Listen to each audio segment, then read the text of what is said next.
You can be great at everything, just not at the same time. And this is something that I have been struggling with for the longest time. I would always want to do everything and to earnestly be great in everything. Especially when people ask me for things, I do my best.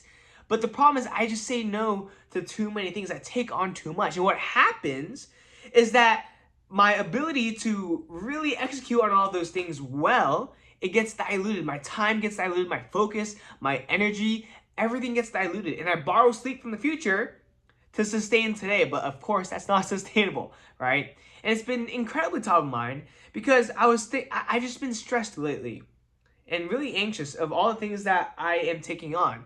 For example, I have full-time school, full-time at the hedge fund. I am also in USC's Marshall for AI Business Club as the social lead. I am also, I have relationships. My friends, my family, my brothers, and I also have this really, really big project that I'm working on, this business that I'm working on, which is for young men. On top of that, I want to create content, right? On top of that, I was applying for USC's social media team or social media club, and really, that was what made me really stressed because I was like, how am I supposed to really earnestly put in a lot of effort into this club if I'm already struggling to stay afloat right now, right? And it's like staying healthy, hitting the gym, going runs. It's like so much. And so I was incredibly stressed the past week or two because of the USC social media club. But you know what? I think fate, and I think specifically fate, when I say fate, I mean God. I think God has funny ways of of making sure that you're okay. And it's because I got rejected from the club. And it's messed up when my first reaction was relief, like genuine relief. And it's because I was like, oh, I guess I don't have to do it. I guess it's like all that time is going back. And this has really been a common theme for the majority of my life, to be honest. Like I would try to do too much, take on too much, and that would just cause me to fall short on everything that I put onto myself. And so, with that being said, as I was driving, I think it was yesterday, I really made a vow to just say no to things that I do not want to put my all into. And of course, all is very subjective. When I say all, is it like all your time? Like 100% of your time? Probably not, right? Because you gotta sleep, you gotta eat, you gotta poop, you got relationships. It's just different stuff to do. But when I say all, I mean like those 1 or 2 or maybe even 3 things that you really want to invest the majority of your time into. And as I was making like some notes about it, I mean, in this season of my life right now, right, I have college, and I think that's important because I'm never going to have that college experience ever again. I'm not going to be able to have this big hub of so many diverse backgrounds of different people from all walks of life be able, like, all centered in one hub, that is USC. Not to mention, USC has an incredibly wealthy network, sorry. Your network is your net worth, but also just really cool people. And I gotta take advantage of that, I'm not gonna be in college forever. So, school is gonna be very important for me. And just meeting people, hanging out with people, that's really important. Including the club that I'm a part of, which is Maya, Marshall's AI Association, because I just love the group of people there. And I believe that can really turn into something great. And I want to have a hand in building something like that, especially at USC. So there's that. So that's kind of like out of the way, right? So we have school and that one organization, which is Maya, and hang out with my friends and whatnot, creating new friends. There's that bucket of my life. The second bucket is the hedge fund. I think there's so much potential for the hedge fund. There's so many things and so many projects that I have that I can genuinely just make a ton of money off of, and also be able to give back. Because I think that in the very near future, instead of investing in hedge funds, I think the lower middle class, especially kids, will be able to invest into really affordable different investments, especially algos.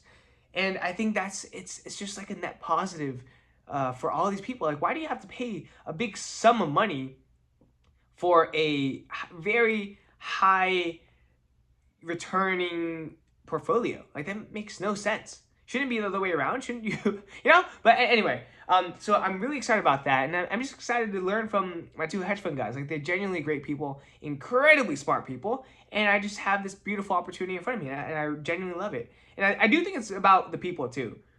Like, a big part of it, a big part of why I want to work there is because of those two guys, genuinely, right? So there's that bucket of my life, the hedge fund, and the final bucket of my life, is, well, family and friends, of course. That's a given, and also God, right? So there's that. But there's also my business, and also the foundation that I really want to create, and that I'm actively working on right now. It's so exciting, but it's specifically for young men. I have this whole entire business plan that I'm ideating and just testing, and I believe it's going to be a massive hit. Like, this video here is going to be proof of that. Wow. But essentially, bare bones is that there's going to be like a community, and then there's going to be a really high ticket service, and then there's also going to be a foundation that kind of attracts people into those offers, those specific two offers. But like, that foundation is going to host live events, and it's just going to be really impactful. I'm just so excited for it. I'm so excited.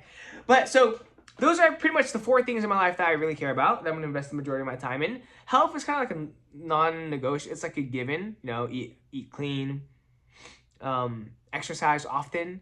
Like, there's that. But that's, and I have online coaching. But here's the thing. Online coaching, and perhaps maybe 1 or 2 sessions in-person training with some of my old clients. Maybe, I don't know. But the biggest thing about that is that I want to offload it to someone else. Like, I really don't want to be in the fitness industry anymore, because I have my eyes on bigger fish. Not necessarily bigger fish, but fish that I enjoy more. That sounds really wrong. Or rather, I think I'm in the wrong pond. I want to be in the ocean. I want to be free, right? And fitness is just a pond for me. For me, not I'm saying not in general, but for me. I want to go out to the ocean and do something else that is suited for me. And so those are the 4 things that I have. And that is very manageable. I don't know why I was overthinking it, to be honest. I think my head was just whirring, and I was getting overwhelmed just at the thought of being overwhelmed by all this stuff. But it's honestly very manageable now that I think about it, right? Because all I have is school, hang out with friends at that school, meeting new friends at that school, talking with professors at that school, and also Maya, right? So there's that kind of clump. And then there's also my hedge fund, and then there's my organization for young guys. Like, those 3 are like the biggest buckets, to be honest. And of course, family and friends. That's right. So that's it. So if I'm really sitting here telling myself, yo, Pete, like, you can't do that, like, come on, man. Yeah, you can. Maybe the fitness one is going to be, the fitness one I would not be able to do, to be honest. At least not sustainably, for training multiple people for multiple days. I could not do that. So I'm going to offload it to somebody else. But with that being said, I think it's the quote that goes, rejection is redirection. And I think that is incredibly true. I think all the failures that I've had in my life, not necessarily rejections, but all the failures and all the times that I've left opportunities, or opportunities left me, I've just been redirected to something even more beautiful, whether it be relationships, whether it be business, whether it be classes. That's another thing. I dropped a really difficult class in pursuit of an easier class that is less time consuming and something that I enjoy more. So that was a big plus. But man, I'm just excited for the future. I really, really am. And I just feel really, really blessed, to be honest, to be surrounded by really cool people, to have this opportunity at USC, and to be building what I am building now. And I'm not going to take it for granted. I'm just going to keep pushing, keep doing what I got to do, sleep early. It's 10:48 p.m. right now. I'm going to sleep early. And it's going to be great. But with that being said, I just want you to remind yourself, I constantly remind yourself that you can be great at everything. You can do it all, just not at the same time. The more that you put onto your plate, the more overflow it will get. And you won't be able to eat everything on that plate if you keep piling on food. So you gotta learn to have a nice, really, really delicious meal. Eat it all, and once you finish it, then you move on to the next thing. But until you finish that plate, don't keep putting stuff on. That's just bad etiquette. Not only for those around you, but especially for yourself, because you're gonna get fat. All right, you're gonna get really fat, and that's not good because that means you're gonna be unhealthy. But with that being said, again, action step for you. Really take a look at everything that is taking up your time, all the responsibilities that you have, all the tasks that you have, and see what you can remove. Remove as much as you can, to be honest. As much as you can, so that you can be great at the things that deserve your attention, that deserve your focus, your energy, your time. Because I know you're going to do great things. Now, we got to choose what those great things are and stick to those great things. So, there's that. And also just remember, if you ever quote unquote fail or quit, or if opportunities ever leave you, it's just redirection. That is it.